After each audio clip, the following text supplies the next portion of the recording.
आपने अगर अब तक एमएम अकेडमी ऐप डाउनलोड नहीं किया है तो ज़रूर कीजिए। यहाँ पर आपको बहुत सारी चीज़ें मिलेगी, बहुत सारे कोर्सेस मिलेंगे जो आपको एग्जाम में काफ़ी ज़्यादा हेल्प दिला सकते हैं। यहाँ पर सभी कोर्सेस अवेलेबल है। मतलब आप GS1 देखिए, GS2, GS3, GS4। मतलब GS1 से रिलेटेड अगर आप देखोगे तो उसमें ancient history, modern history, art and culture, medieval history सब कुछ देखने को मिलेगा। GS2 देखोगे तो उसमें गवर्नेंस, पॉलिटी, इंटरनेशनल रिलेशन सब देखने को मिलेंगे। एंड देन उसके बाद GS3 इकोनॉमी बोलिए, एनवायरमेंट बोलिए, देन उसके बाद उसमें जो एग्रीकल्चर आता है वो भी पार्ट वहाँ पर कवर किया गया है। साइंस एंड टेक्नोलॉजी बोलिए, सब कुछ आपको मिलेगा। और आपको सिर्फ क्या करना है, डाउनलोड करना है एमएम अकेडमी ऐप और वीडियोस को एंजॉय करना है। सेकेंड पार्ट में international MSME day, salt sector crisis, participatory note, payment vision, sovereign gold bond, digitalisation of PACs, Indian gig economy, cooperative bank, WTO ministerial conference, surety bonds, then card tokenisation, periodic labour force, competitiveness index, economic impact, IBBI, credit cards, then digital commerce, goods and service tax council. चलो, तो इतनी सारी चीजें हैं। अभी सबसे पहले international MSME day. MSME का फुल फॉर्म बताइए क्या है, अनम्यूट करके। Micro small medium enterprises. International MSME day, अब देखो इंटरनेशनल MSME डे जो है ऑब्जर्व किया जाता है 27 जून को, जिससे कि जो MSMEs है वो कितना क्रूशियल रोल प्ले करते हैं इंडिया की या फिर कोई किसी भी कंट्री की इकोनॉमी में, उसको बताने के लिए। अब MSME जो होता है उसमें बेसिकली MSME वेरियस इसके होते हैं, मतलब सर्विस सेक्टर में भी होते हैं, मैन्युफैक्चरिंग सेक्टर में भी होते हैं। अब ये क्यों इंपॉर्टेंट रोल प्ले करते हैं हमारी कंट्री की इकोनॉमी में, बताइए। सर ये जो माइक्रो स्मॉल मीडियम एंटरप्राइजेस है ना, ये एम्प्लॉयमेंट प्रोवाइड करते हैं स्मॉल जो एरियाज होते हैं उसमें। और और जो इंडिया का क्राफ्ट वगैरह होता है ना, ये इसी में होता है, MSME में ही आता है। तो वो उसको भी एंशियंट इंडिया का जो क्राफ्ट हैंडीक्राफ्ट वगैरह इसको भी प्रमोट करते हैं ज्यादा। और इकोनॉमी में भी इसका बहुत ये होता है, क्योंकि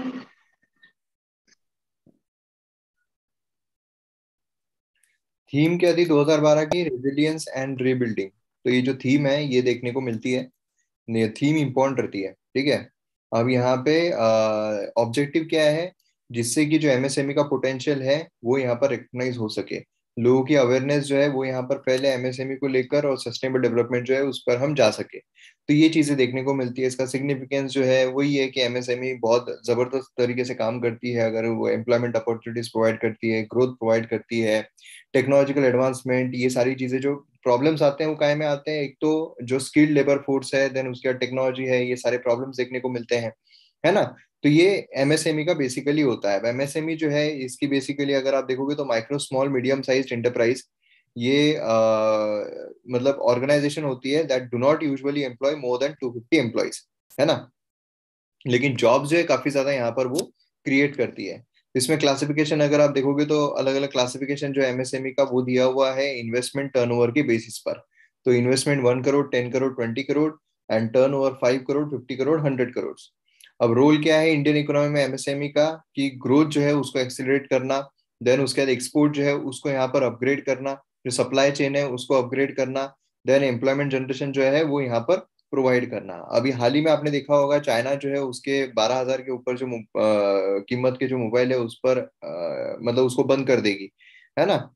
अब क्या होता है कि हमारे यहाँ पर बहुत सारी चीजें डेवलप हो रही है, और बहुत सारी चीजें डेवलप होने की वजह से क्या हो रहा है कि MSME को बूस्ट करना है। MSME को बूस्ट जो है वो कैसे किया जाएगा, जो उसकी कंपटीशन है उसको या तो कम करके या तो MSME को ज्यादा कॉम्पिटिटिव बनाकर। तो उसके लिए क्या कर सकते हैं, उसके लिए या तो हम टैक्सेस जो है उसको इंक्रीज कर सकते हैं, जो इम्पोर्ट ड्यूटी उसको इंक्रीज कर सकते हैं, और दूसरी चीज ये कर सकते हैं कि जो MSME बना रही है, ज्यादा चल रहा है, उसको फॉरेन कंट्री में वो प्रोडक्ट इंडिया में आने से रोक सकते हैं। दो तरीकों से प्रोडक्ट को बैन किया जाता है, एक होता है टैरिफ बैरियर, मतलब अड़थड़े क्रिएट किए जाते हैं, दूसरा होता है non tariff barrier. Tariff barrier मतलब क्या, वही टैक्स जो इम्पोर्ट ड्यूटी जो उसको इंक्रीज करके।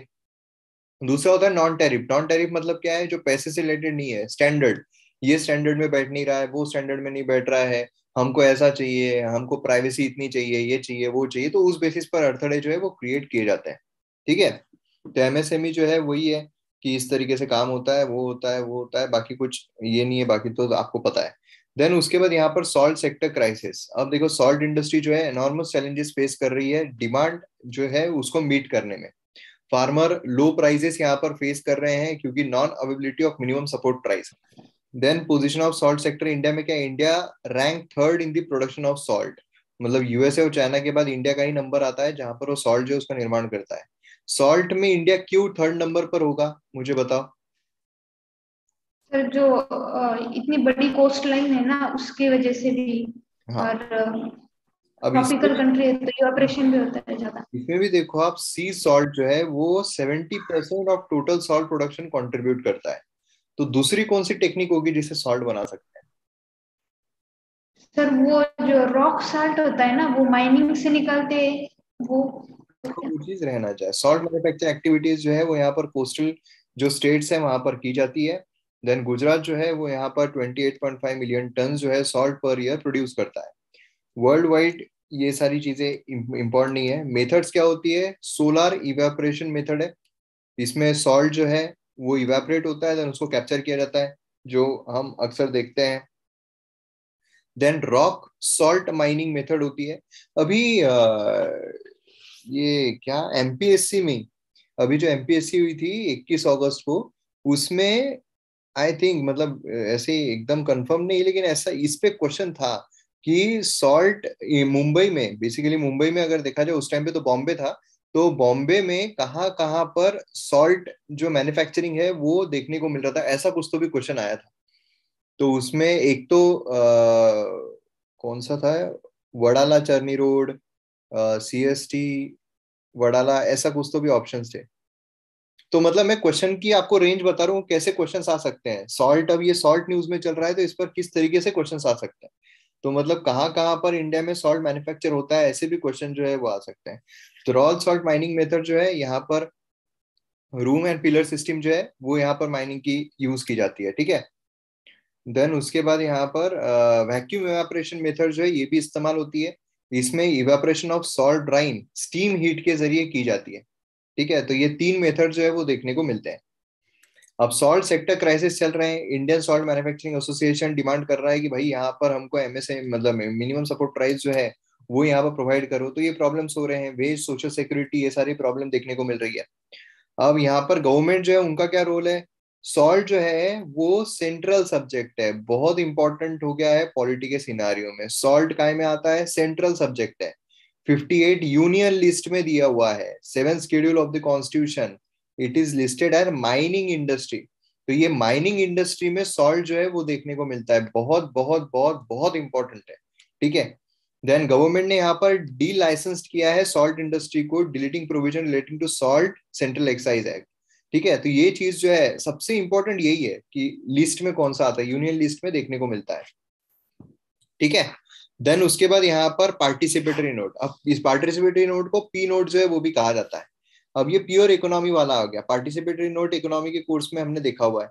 इसमें बेसिकली क्या है कि यहाँ पर क्या होता है, जो फॉरेन पोर्टफोलियो इन्वेस्टर्स होते हैं, ठीक है, वो बेसिकली पार्टिसिपेटरी नोट जो है वो लेके इन्वेस्टमेंट करते हैं। आप समझ लो कि आप अगर यूएसए में हो और आपको यहाँ पर इन्वेस्ट करना है, कोई शेयर्स में इन्वेस्ट करना है, लेकिन समझ लो कि आपको, मतलब ऐसा नहीं है कि इधर डीमैट वो सब झंझट में पड़ना नहीं है कोई भी। आप बोल रहे हो, आप यहाँ पे कार्तिक को बोल रहे हो कि कार्तिक, मेरे को अभी यहाँ से टाटा मोटर्स के शेयर्स लेने हैं या रिलायंस के शेयर्स लेने हैं, तो एक काम करो, मैं पैसे भेज रही हूँ और मेरे को शेयर जो है वो तुम्हारे नाम पे खरीद लो। अब कार्तिक अपने नाम पे शेयर खरीदेंगे और आपको पार्टिसिपेटरी नोट देंगे। मतलब एकदम नॉन टेक्निकल एग्जांपल बता रहा हूँ। ठीक है। फिर आपको कार्तिक पार्टिसिपेटरी नोट देंगे कि ये लो, मैंने तुम्हारे नाम के शेयर जो है वो खरीद लिए। तो इस तरीके से पार्टिसिपेटरी नोट जो है वो काम करता है। मतलब इन्वेस्टमेंट जो होता है इंडियन कैपिटल मार्केट में, वो पार्टिसिपेटरी नोट के तहत होता है, और वो ड्रॉप हुआ है काफी ज्यादा। अभी कल हम बात कर रहे थे, कल या परसों बात कर रहे थे हम, इंडिया अपना रुपये की वैल्यू डिवेल्युएट होने की, बराबर है। तो उसमें एक कारण ये भी हमने यस देखा कि जो मतलब पैसा जो यहाँ पर जिन्होंने लगाया हुआ है वापस लेकर जा रहे हैं, है ना, तो उससे भी वैल्यू डिवेल्यूट। सर, तो इन्वेस्टमेंट कम हो रहा है। हाँ, समझ रहे हो कैसे लिंक होता है हर एक चीज। तो यहाँ पर 8 कॉन्सेक्यूटिव मंथ हो गया कि यहाँ पर एफपीआई जो है उन्होंने यहाँ पर इक्विटीज में से पुल आउट किया हुआ है, बाहर जो है वो पैसा निकाला हुआ है। इसलिए आप देखोगे शेयर मार्केट जो है उसने बहुत बड़ी रैली पकड़ी थी बीच में, लेकिन अभी एक नीचे आ गया है शेयर मार्केट। तो यहाँ पर आप देखोगे पार्टिसिपेटरी नोट, ये ऑफशोर डेरिवेटिव इंस्ट्रूमेंट होता है जो यहाँ पर registered foreign portfolio investors to overseas investors को यहाँ पर दिया जाता है। P note have Indian stock as their underlying asset, मतलब इंडियन स्टॉक जो है वही यहाँ पर होते हैं। ऐसा नहीं है कि तुम एप्पल जो है वो कंपनी के यहाँ पर पार्टिसिपेटरी नोट निकालोगे। एफपीआई ये नॉन रेसिडेंट होते हैं जो इंडियन सिक्योरिटीज में इन्वेस्ट करते हैं, फिर वो गवर्नमेंट बॉन्ड भी हो सकता है, कॉर्पोरेट बॉन्ड भी हो सकते हैं, वेरियस बॉन्ड्स हो सकते हैं। ठीक है। डिक्लाइन की रीजन क्या है? इन्फ्लेशन लेवल है, अनसर्टेनिटी है। ठीक है, करेंसी करेक्शन यहाँ पर हो रहा है। देन उसके बाद यहाँ पर जो मतलब बेसिकली आप देखोगे तो एक सेंटीमेंट जो है, नेगेटिव सेंटीमेंट जो है वो क्रिएट हो रहा है हर तरफ। अभी फेड के जो गवर्नर है यूएसए के, उनकी कल स्पीच हुई थी। मतलब ये लिटरली मैं आपको बता रहा हूँ कि यूएस स्टॉक मार्केट जो है वो अच्छा खासा अभी ट्रेंड कर रहा था, ऊपर ट्रेंड कर रहा था।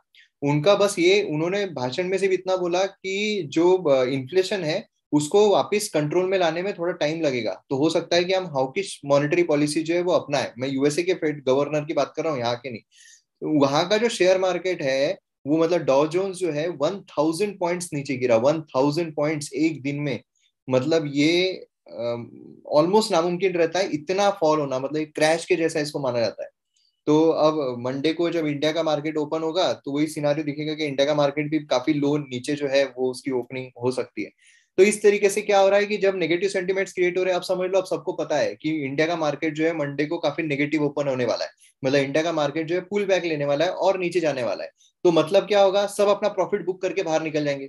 आप बोलोगे यार इंडिया का मार्केट अभी बहुत नीचे गिरने वाला है, मेरे को मेरा पैसा दे दो, वापस जाओ। तो और इंडियन करेंसी जो है वो डिवेल्युएट हो सकती है। मतलब देखो कैसे सब इंटरलिंक्ड है यहाँ पे, है ना। तो ये चीज जो है वो ध्यान में रखना बहुत जरूरी है। तो फ्यूचर में क्या हो सकता है, इन्फ्लेशन अगर कंट्रोल में आ जाए, सारी चीजें, बस बेसिकली इंडियन मार्केट जो है काफी काफी अपॉर्चुनिटी प्रोवाइड कर रहा है। तो इसलिए एक अच्छी चीज जो है वो भी दिखाई दे रही है इंडियन मार्केट को लेकर। Payment vision 2025 RBI reserve bank of India यहाँ पर पेमेंट विजन 2025 लेकर आए हैं। ऑब्जेक्टिव क्या है कि एवरी यूजर को safe, secure, fast, convenient, accessible and affordable E payment option यहाँ पर प्रोवाइड किया जाए। ये क्या है? तो इसमें आप देखोगे तो ये प्रिपेयर किया गया है जिससे मतलब board for regulation and supervision of payment settlement system of RBI, initiative payment vision 2019-21। And इसमें है इंटीग्रिटी, इंक्लूसिवनेस, इनोवेशन, इंस्टीट्यूशनलाइजेशन, ये सारी चीजें जो है वो लाई जाए।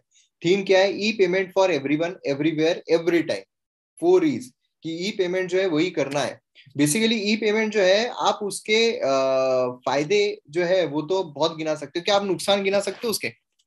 क्योंकि इतना टाइम हो गया हमको, आप भी शायद बहुत ज्यादा यूपीआई ये सब इस्तेमाल करते होंगे, मतलब बेसिकली ई पेमेंट यूज करते होंगे, तो उसका नुकसान क्या है? सर वो नेटवर्क अगर ना हो ना तो बहुत बड़े बड़े काम रुक जाते हैं। हाँ, एन और वक्त पर वो काम में बैंकिंग सिस्टम में कुछ एरर हो तो तभी भी जो पेमेंट ट्रांजेक्शन है वो रुक जाते हैं। फिर जो इलिटरेट है, रूरल एरिया से जो बिलोंग करते हैं उनको भी ज्यादा इसका नॉलेज नहीं होता, तो वो इसको यूज नहीं कर पाते प्रॉपरली। तो जो स्कैम वगैरह है वो भी होते हैं, मतलब बराबर है। ये तो थोड़े हो गया बहुत। सब, ये तो हो गया सब आंसर लिखने के लिए अगर आपको मेंस में आए। अभी ऐसा कौन सा है कि मतलब जो और नुकसानदायक है वो, मतलब लिखने के लिए नहीं, ऐसे ही। मतलब नुकसान मेरे को ऐसा सर जो लगता है अभी। कि ई पेमेंट में ज्यादा पैसा जाता है, क्योंकि हम जब यस कैश सर। देते हैं तो हमको पता रहता है कि यहाँ 100 रुपए चले गए, 200 चले गए। कभी अपने इसमें से जो अपन एटीएम से 3000 निकाले तो 3000 ही खर्च होते हैं, उसके बाद खर्च नहीं होते उसके ऊपर एक दिन में अगर किए। लेकिन ऑनलाइन जो है वो फिर 5 10 कितना भी खर्च हो जाता है। ये जो क्रेडिट कार्ड, यूनिक कार्ड, इसका भी एक है जो पता नहीं चलता है ना, और हमेशा पैसा रहता है तो उससे भी ज्यादा मतलब बजट से बाहर हम खर्च करते हैं। हाँ वही। तो वो एक प्रॉब्लम जो है वो होता है, इसलिए कुछ अमाउंट जो है वो कैश में भी खर्च करना बहुत जरूरी है। तो यहाँ पर ये सारी चीजें हैं। गोल क्या अचीव करना है? वॉल्यूम चेक बेस्ड पेमेंट जो है लेस देन 0.25%, इतना कम यहाँ पर होना चाहिए, ऐसा इनका बोलना है। डेथ का transaction at POS point by 20%। तो मतलब ये बेसिकली टारगेट आपको याद रखने की जरूरत नहीं है, क्या क्या टारगेट है क्या क्या नहीं है, आपको पता रहना चाहिए कौन है और किसने यहाँ पर लाया हुआ है। ठीक है। तो ये चीज आपको बस ध्यान में रखना है। बाकी सोवेन गोल्ड बॉन्ड स्कीम, ये आपको पता है एसजीबी स्कीम? नहीं सर। नहीं पता, अच्छा, मैंने कोई करंट अफेयर फॉलो नहीं किए है ना, तो okay. Sovereign gold bond basically क्या होता है, ये आपके पर्सनल इसके लिए भी अच्छा है। मतलब समझ लो कि आप सोना जो है वो खरीद के रखते होंगे काफी ज्यादा, है ना? तो आप गोल्ड खरीद के रखते हो, क्यों खरीद के रखते हो? अभी समझ लो अभी 55,000 रुपये चल रहा है, ठीक है, गोल्ड का। तो आपने गोल्ड खरीद के रखा, आपने बोला मैं 1 किलो या 1 तोला गोल्ड खरीद के रखती हूँ, ताकि कुछ सालों के बाद ये जो 55,000 है ये 65,000 हो जाएगा। ठीक है, समझ लो 8 साल के बाद 65,000 हो जाएगा। तो मतलब कीमत इंक्रीज हो जाएगी। तो ये सबका थॉट प्रोसेस होती है गोल्ड में, है ना? लेकिन अब सोचो आपको 55 से 65 तक, जब वो 8 साल में गया, उसमें आपको सिर्फ 10,000 ही मिलेंगे एक्स्ट्रा, बराबर है? 55,000 से 65,000 यस। हुए, मतलब 10,000 ही एक्स्ट्रा मिलेंगे। लेकिन उसपे अगर आपको समझ लो हर साल 2-2% इंटरेस्ट भी मिले तो, है ना? अच्छा लगेगा ना? तो यही बेसिकली गोल्ड, सोवन गोल्ड बॉन्ड स्कीम है।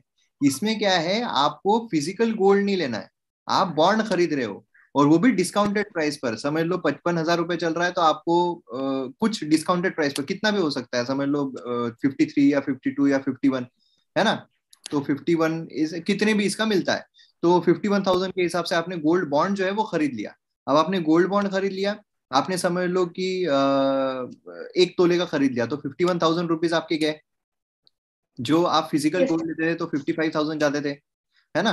तो 51,000 आपके गए, प्लस आपको अब क्या होगा, यहाँ पर इंटरेस्ट रेट भी मिलता जाएगा। 8 साल का लॉक इन पीरियड रहेगा। 8 साल के बाद आपको जो अमाउंट रहेगी उस टाइम पे गोल्ड की, वो अमाउंट के हिसाब से आपको पैसे मिलेंगे, प्लस आपको इंटरेस्ट भी मिलता जाएगा। ठीक है, तो ये बेसिकली क्या है, reserve bank of India in consultation with reserve bank of India ये सोवन गोल्ड बॉन्ड जो है वो इशू करते हैं। एंड सोवेल गोल्ड बॉन्ड अगर आप देखोगे तो ये लॉन्च किया गया है 2 नवंबर 2015। ऑब्जेक्टिव क्या है, जो डिमांड है फिजिकल गोल्ड की, उसको रिड्यूस करना है, क्योंकि वो हम ज्यादा इंपोर्ट करते हैं। ठीक है। देन उसके बाद यहाँ पर इशुएंस कौन करता है, तो गोल्ड बॉन्ड इशू किए जाते हैं as government of India stock under government securities act 2006। अब ये अगर आप अलग अलग ब्रोकर देखोगे, जैसे कि ग्रो ऐप हो गया या फिर जीरोदा हो गया, तो ऐसे जो ब्रोकर के ऐप है जहाँ पे ट्रेडिंग होती है, या फिर जहां पर शेयर मार्केट में ट्रेडिंग होती है, वहां पर भी ये लोग भी वो प्रोवाइड करते हैं, और बैंक से भी प्रोवाइड होता है। वेरियस जो बैंक्स हैं उनसे भी प्रोवाइड होता है। ठीक है। अभी आपके हस्बैंड का जहां पर ये होगा बैंक अकाउंट, तो उनको हो सकता है कि फोन भी आया हो कि आपको गो एंड सोल बॉन्ड में इन्वेस्ट करना है क्या। तो ये बैंक के थ्रू, क्योंकि बैंक को भी ये होता है कि वो ये करे, मतलब डिस्ट्रीब्यूट करे सुवेन गोल्ड बॉन्ड जो होता है। ठीक है। तो यहाँ पर क्या है। ये सर मैंने सुना था पहले, शायद ये मैंने शेयर मार्केट में ही कहीं सुना था या पढ़ा था, मतलब ज्यादा कुछ आइडिया नहीं था इसके बारे में हम्म। कि ये गवर्नमेंट भी प्रोवाइड करता है। हाँ, वो गोल्ड अलग हो गया, जो आप वर्चुअल गोल्ड ले रहे हो वो अलग हो गया। आप मेटल्स, वर्चुअल मेटल्स ले रहे हो वो अलग हो गया। ये डिफरेंट है। एलिजिबिलिटी क्या है, यहाँ पर सभी ले सकते हैं। देन उसके बाद इशू प्राइस जो होता है 999 प्यूरी 24 कैरेट, ये पब्लिश किया जाता है, डिस्काउंटेड रेट पे मिलता है बेसिकली। ठीक है। तो ये चीज ध्यान में रखिएगा। बेनिफिट क्या होता है, मैच्योरिटी, मैच्योरिटी जो है वो 8 साल की होती है। ठीक है।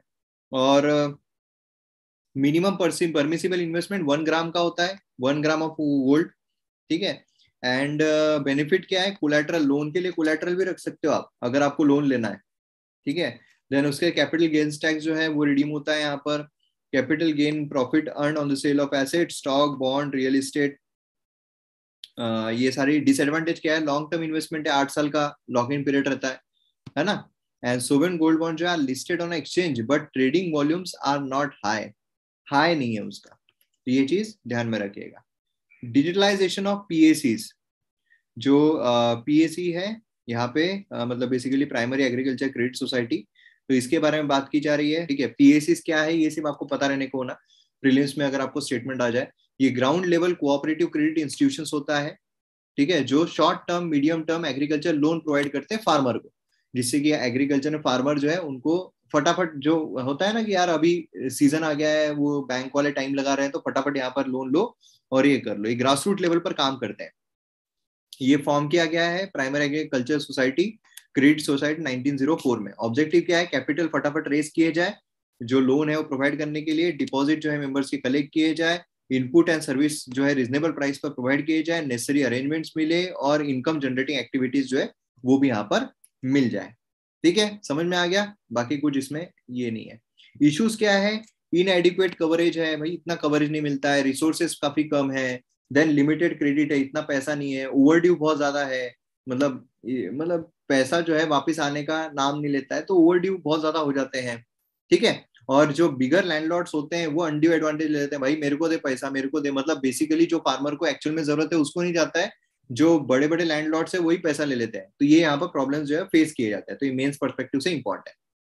गीग इकोनॉमी, आपको पता है गीग इकोनॉमी क्या होती है, छोटे छोटे कॉन्ट्रेक्चुअल वर्क जो है वो होते हैं। तो नीति आयोग जो है उन्होंने लॉन्च किया है report of booming gig and platform economy. ठीक है, तो गीग इकोनॉमी में क्या है कि फटाफट आपको कोई कॉन्ट्रैक्ट मिला, समझ लो आपको कॉन्ट्रैक्ट मिला कि आपको कोई क्रिएटिव्स जो है बना के फटाफट देने हैं, तो आपने वो 10 क्रिएटिव्स बना लिए, भेज दिए, हो गया आपका काम खत्म। ठीक है, तो ये चीज यहाँ पे देखने को मिलती है। गीग वर्कफोर्स जो है काफी ज्यादा बढ़ रहे हैं, काफी अच्छे तरीके से इंक्रीज हो रहे हैं। खास यहाँ पर बात है कि एजुकेशन जो है ये भी यहाँ पर शामिल किया गया है गीग इकोनॉमी में, नहीं तो क्या होता था परमानेंट कर दो परमानेंट, यही सारी चीजें चलती थी। देन ऑनलाइन इसकी वजह से क्या हुआ, गीग इकोनॉमी जो है और ज्यादा इसको बूस्ट मिला है। ठीक है, मेजर इश्यूज क्या है, एक्सेसिबिलिटी, यहाँ पर एक्सेसिबिलिटी जो है गीग इकोनॉमी है, wide variety of employment option जो है वो ऑफर किए जाते हैं, लेकिन काफी चीजें ऐसी है जो पता नहीं चलती है, काफी चीजें ऐसी है जो थोड़ा डर लगता है, हिचकिचाहट होती है। अभी समझ लो आपको कोई काम करवाना है, ठीक है, आपने कोई मूवी बनाई, उसकी एडिटिंग करनी है, और आप ढूंढ रहे हो नेट पर कौन अच्छा एडिटर है, लेकिन आपको कॉन्फिडेंस नहीं आएगा ना, एडिटर बोलेगा भाई, एडिटर को भी कॉन्फिडेंस नहीं आएगा, वो सोचेगा मैं एडिट कर लूं, इन्होंने पैसे नहीं दिए तो, इसलिए वो बोलेगा कुछ एडवांस दो, और एडवांस देने में आपको डर लगेगा कि यार एडवांस दो या नहीं दो, ये तो भाग नहीं जाएगा। तो ये प्रॉब्लम जो है वो फेस किए जाते हैं। इनसिक्योरिटी काफी होती है कि मतलब परमानेंट नहीं रहता है ना, आपको अभी कॉन्ट्रैक्ट मिला अच्छा खासा, दूसरा कॉन्ट्रैक्ट नहीं मिला तो क्या करेंगे, तो ये होता है। ऑक्यूपेशनल सेफ्टी रिस्क होती है, स्किल मिसमैनेजमेंट होता है, चैलेंजेस या कॉन्ट्रैक्ट के टर्म में काफी फेस किए जाते हैं, तो ये प्रॉब्लम जो है वो देखने को मिलते हैं। ठीक है, इंडिया में काफी पोटेंशियल है गीग इकोनॉमी का, और काफी की ड्राइवर्स है, जैसे वर्क फ्रॉम एनीवेयर यहाँ पर मिल जाता है ना, और उसके बाद क्या है, कभी कोई कंपनी में आप काम कर रहे हो तो कंपनी के अलावा और कहीं नहीं कर सकते, लेकिन गीग इकोनॉमी में क्या है, आप सभी अलग अलग कंपनियों के कॉन्ट्रैक्ट जो है वो ले सकते हो। वर्क अप्रोच यहाँ पर चेंज होता है, बिजनेस मॉडल चेंज होता है, स्टार्टअप कल्चर जो है इमर्ज हो रहे हैं काफी सारे, तो ये चीजें देखने को मिल रही है। देन उसके बाद यहाँ पर कोऑपरेटिव बैंक्स, कोऑपरेटिव बैंक के बारे में पता ही है हमको, इकोनॉमी में अच्छा खासा हमने देखा हुआ है, तो कोऑपरेटिव बैंक के बारे में कुछ देखने की जरूरत नहीं है। ये श्योरिटी बॉन्ड, अब देखो रिसेंटली क्या है, ministry of road transport and highways जो है उन्होंने बोला है, insurance regulatory and development authority जो IRDAI है, उनको एक मॉडल प्रोडक्ट डेवलप करना श्योरिटी बॉन्ड का। श्योरिटी बॉन्ड जो है उसको किस तरीके डिफाइन कर रहे हैं, simplest form as written agreement to guarantee compliance payment और परफॉर्मेंस ऑफ द एक्ट। ठीक है, श्योरिटी ये एक यूनिक टाइप ऑफ इंश्योरेंस है, क्योंकि इसमें 3 पार्टी अग्रीमेंट इन्वॉल्व है। इसमें कौन होता है, प्रिंसिपल होता है, मतलब पार्टी जो परचेस कर रहा है इस बॉन्ड को, वो एक ऑब्लिगेशन लेता है कि वो अपने एक्ट जो है जैसा उसने प्रॉमिस किया है वैसा ही करेगा, जैसा मैंने बोला हुआ है। एक श्योरिटी होती है, इंश्योरेंस कंपनी या श्योरिटी कंपनी जो गारंटी करती है इस ऑब्लिगेशन को कि हाँ भाई ये जैसा बोल रहा है वैसा ही करेगा। एंड ऑब्लिग होता है party who requires and often receives the benefit of surety bond. तो ये चीज बेसिकली इसकी हमें देखनी होगी। श्योरिटी बॉन्ड यहाँ पर इंश्योरेंस कंपनी के द्वारा प्रोवाइड किया जाता है, कॉन्ट्रैक्टर जो होता है एंटिटी का, उसकी इसमें उसके बिहाफ में। ये एम क्या करते हैं, at infrastructure development mainly to reduce indirect cost for suppliers work contractors, यहाँ पर ऑप्शन डाइवर्सिफाई हो जाते हैं। ठीक है, तो ये चीज देखने को मिल रही है। तो बेसिकली श्योरिटी बॉन्ड क्या करता है, इंफ्रास्ट्रक्चर डेवलपमेंट जो है उसमें यहाँ पर एम करता है कि सही तरीके से हो जाए, श्योरिटी मिल जाती है ना। जैसे अभी हमने देखा है गीग इकोनॉमी में श्योरिटी नहीं होती है, यहाँ पर क्या है, यहाँ पर भी श्योरिटी रहना चाहिए, एक श्योरिटी बॉन्ड यहाँ पर बन जाता है। श्योरिटी बॉन्ड बेनिफिशियरी को प्रोटेक्ट करता है, कोई भी अगर यहाँ पर ऑब्लिगेशन प्रिंसिपल के अगेंस्ट में कोई जाता है तो यहाँ पर परफॉर्मेंस जिस तरीके से, मतलब ऑब्लिग कि मैं ये करूंगा, है ना, तो ये करूंगा, इसको एक श्योरिटी दे दिया बॉन्ड ने, और जो इंश्योरेंस कंपनी है उन्होंने भी इसको बैकअप कर दिया, हाँ अगर नहीं हुआ तो हम इसके पैसे दे देंगे। तो ये चीज यहाँ पर श्योरिटी बॉन्ड जो उसमें देखने को मिलता है एकदम सिंपल तरीके से। ठीक है, अब इश्यूज क्या क्या है तो श्योरिटी, सर ये जो हो अपना जाने दो उसके नॉर्मल बाद बॉन्ड है। ये हो ओके। जाने दो एक बार, उसके बाद देखते हैं। श्योरिटी बॉन्ड नया कॉन्सेप्ट है, risky and insurance companies in India, ये एक्सपर्टीज इसमें अभी तक अचीव करने के हैं, कोई भी क्लैरिटी नहीं है प्राइसिंग पर कि प्राइस कितना दिया जाएगा, कॉन्ट्रैक्टर ने अगर डिफॉल्ट कर दिया तो फिर उसका कंपनी जो है वो किस तरीके से बैकिंग लेगी, ये सारे जो प्रॉब्लम्स हैं वो यहाँ पर फेस किए जा रहे हैं। इंफ्रास्ट्रक्चर प्रोजेक्ट को कैसे बूस्ट कर सकता है, नए रूल श्योरिटी कॉन्ट्रैक्ट में डाले जा सकते हैं, जिससे कि लार्ज लिक्विडिटी फंडिंग, मतलब बेसिकली सोचो आप कि अगर नितिन गडकरी ने बोला कोई कॉन्ट्रैक्टर को कि ये काम तुमको करना है, अब ये काम करना है, उसने बोला हाँ मैं कर दूंगा, इतनी इसमें करूंगा, और वो बीच में भाग गया, तो क्या करेंगे? कुछ नहीं कर सकते। श्योरिटी बॉन्ड, मैं नॉन टेक्निकल एग्जांपल दे रहा हूँ, श्योरिटी बॉन्ड क्या करेगा? नहीं नहीं, अब उसने नहीं किया ना, पैसे जो है वो मिल जाएंगे। तो ये जो एक श्योरिटी बॉन्ड है बेसिकली एक अश्योरिटी देता है, ठीक है। लेवल प्लेइंग फील्ड जो है सभी के लिए, लार्ज मिड स्मॉल कॉन्ट्रैक्टर सभी के लिए लेकर आएगा, जिससे क्या है सभी यहाँ पर सही तरीके से काम कर पाएंगे, इफिशिएंट वर्किंग होगी यहाँ पर, कैपिटल रिक्वायरमेंट जो है कोलेटरल की वो रिड्यूस हो जाएगी, क्योंकि श्योरिटी आ गई यहाँ पर। सभी को पता है इंक्लूडिंग बैंक्स की भाई अगर ये भाग गया तो पैसे जो है वो हमको मिल ही जाएंगे। अभी इसमें देखो वर्ल्ड कॉम्पिटिटिवनेस इंडेक्स अगर हम देखते हैं तो इसमें कंट्रीज का नाम जो है, फर्स्ट कंट्री कौन सी आई थी और इंडिया का रैंक क्या है, ये पता रहना चाहिए। देन उसके बाद यहाँ पर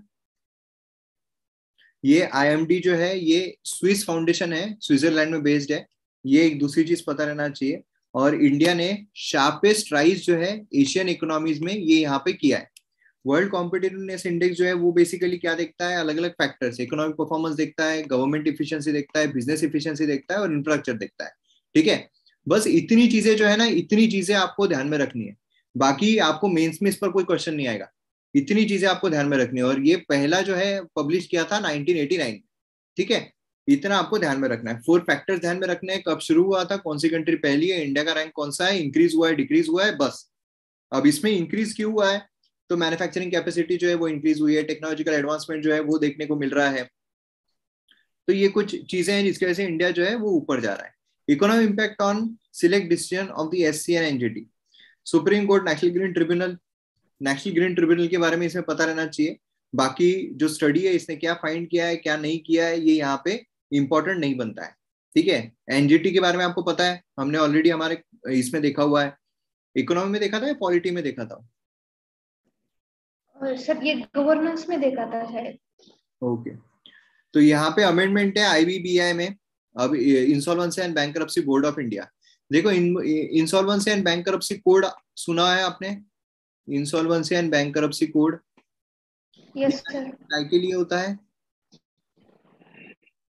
इंसॉल्वेंसी ये मतलब